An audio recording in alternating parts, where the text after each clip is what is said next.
उन्हाळा चालू झाला की मुलांना सुट्ट्या लागतात. छोटे मोठे कार्यक्रम आपल्या घरी असतात. अशा वेळेस ना अचानक आपल्या घरी जर पाहुणे येणार असाल तर आपण अगदी साध्या सोप्या पद्धतीने पण छान अशी साग्र संगीत आणि मोजक्याच साहित्यांमध्ये तुम्ही पाहुणचार थाळी या पद्धतीने बनवू शकता. तर ती कशी बनवायची, चला पटकन रेसिपीला सुरुवात करू. आता काय करायचं आहे, कधी तुमच्याकडे उन्हाळा चालू झाला तर छोले भिजून तुम्ही असं पाण्यामध्ये फ्रीजमध्ये ठेवलं ना तरी 8 दिवस छोल्यांना काहीच होत नाही. तर मी ते छोले भिजून ठेवलं होतं 2-4 दिवसापूर्वी. नंतर परत ते चांगलं धुवून घेतलं गरम पाण्याने आणि त्यामध्ये चहा पावडरचं उकळतं जे पाणी असतं ना ते गाळून यामध्ये घालायचं आणि खडा मसाला आपल्याला असे एखाद्या कॉटनच्या कपड्यामध्ये पुचुंडी करून घालायचं. थोडंसं मीठ घालायचं आणि कुकरला छोले शिजवून घ्यायचं. आता कुकरला छोले शिजताना काय करायचं आहे, 2 शिट्ट्या घेतल्या की गॅस बारीक करून 15 मिनटं छोले शिजवून घ्यायचे. तोपर्यंत आपण इथे छोल्यांसाठी ग्रेव्ही करून घेऊ. 2 मोठे टोमॅटो, 2 मोठे कांदे, 9-10 काजूच्या पाकळ्या, आलं लसूण, हिरव्या मिरच्या 2-3 घेतलेल्या आहे. कोथिंबीरच्या पाठीमागचे जे देठ असतात ते मी इथे घेतलेले आहे. थोडंसं तेल घालायचं आहे, मीठ घालायचं आहे आणि आपल्याला हा मसाला चांगला शिजवून घ्यायचा आहे. आता इथे कांदा टोमॅटो परतायचा नाही आहे, तर आपल्याला असा शिजवून घ्यायचा. मग तुम्ही थोडंसं पाणीसुद्धा वापरू शकता. मसाला होईपर्यंत आपले छोलेसुद्धा इथे शिजले गेलेले तुम्ही बघू शकता. चहा पावडरचं पाणी घातल्यामुळे छोल्यांचा कलर थोडासा बदलला गेलेला आहे. जो खडा मसाला आपण पुचुंडीत बांधून ठेवला होता ना तो आपल्याला वाटण करताना यामध्ये घालून द्यायचा, असा टाकून द्यायचा नाही. थोडंसं पाणी घालून बारीक असं आपल्याला याची पेस्ट करून घ्यायची.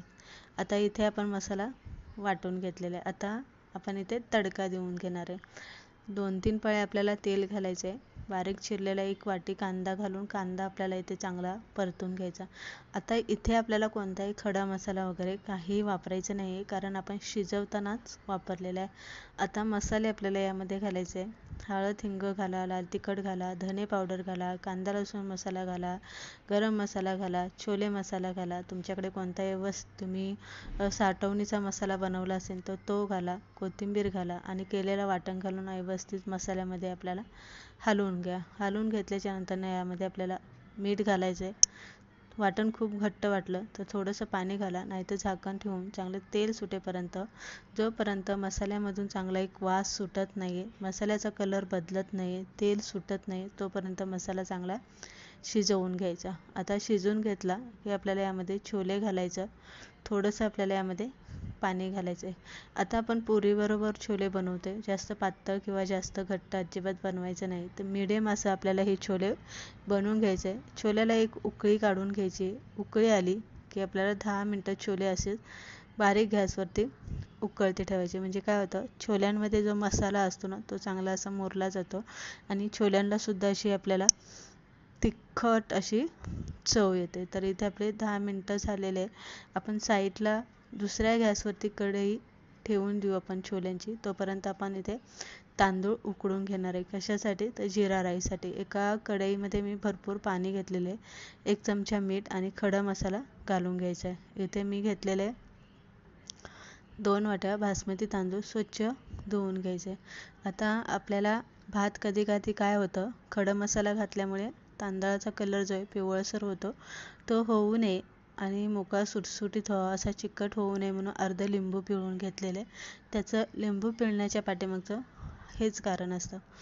पाण्याला उकळी आली की तांदूळ घालून घ्यायचं, व्यवस्थित हलवून घ्यायचं आणि गॅस बारीक करून 5-6 मिनटं झाकण ठेवून आपल्याला भात इथे शिजवून घ्यायचा. झाकण आपल्याला काढून घ्यायचं आणि परत एकदा आपल्याला असा 80% आपल्याला भात इथे शिजवून घ्यायचा. 80% भात आपला शिजवून घेतला की आपल्याला भात इथे वेळून घ्यायचा.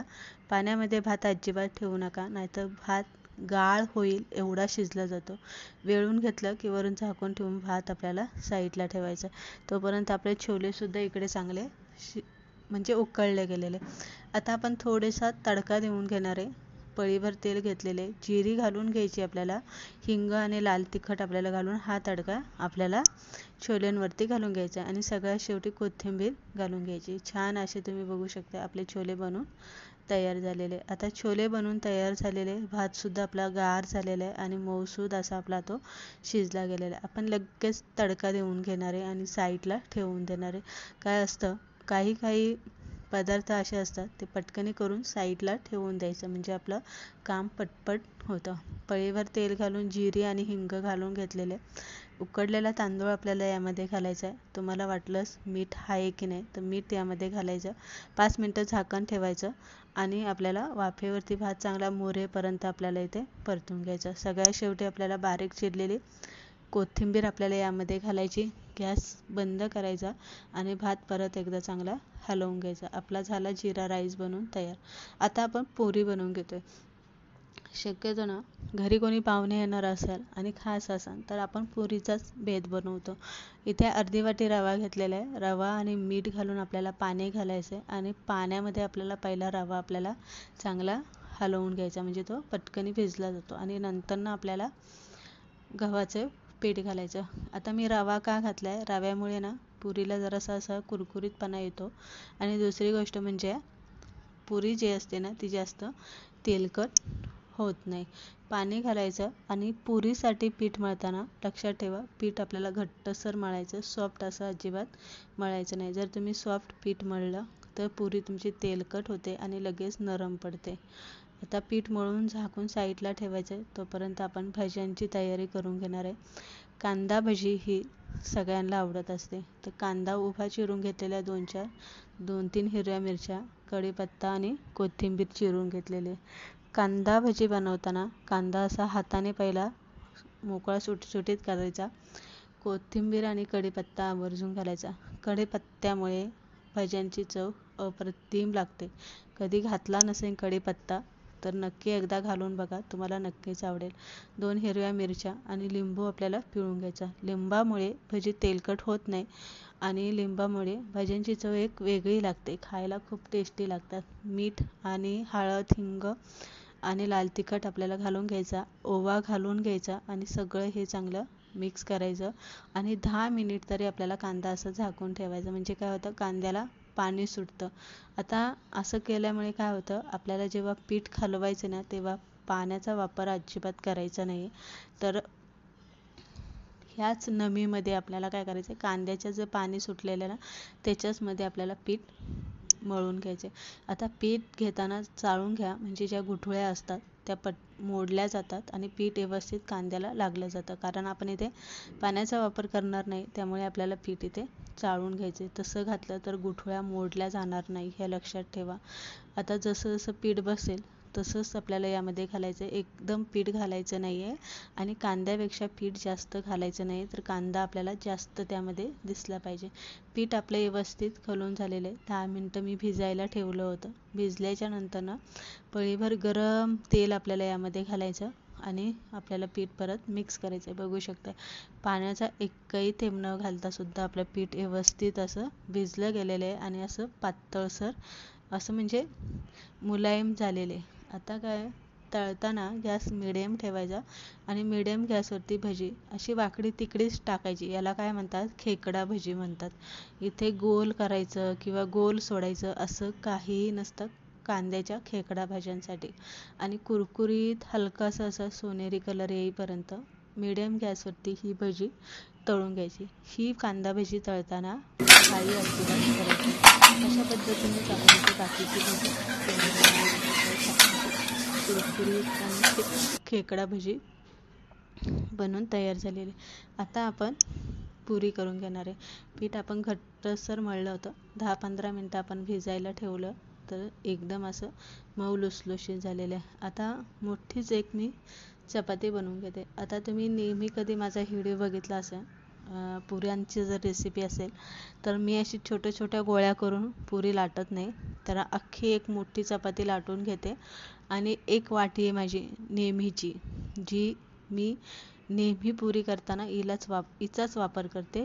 ते कशासाठी, तर पुऱ्या कट करण्यासाठी. तर एकदम साईजची आहे, मोठी नाही बारीक नाही, एकदम परफेक्ट अशी मापात पुरी कट होते. पुरी जास्त पातळ नाही, जास्त जाडही लाटायची नाही, तर मीडियम अशी म्हणजे नेहमीच्या चपातीपेक्षा थोडीशी जाड लाटायची आणि कट करून घ्यायची. बघू शकता छान टम फुगलेलं आहे, तेलकट नाही. हलकासा असा सोनेरी कलर आला की पुरी आपल्याला तेलातनं काढून घ्यायची. अशी जास्त पांढरी पण काढून घेऊ नका किंवा जास्तही तळून घेऊ नका की जी खूप लालसर होईल.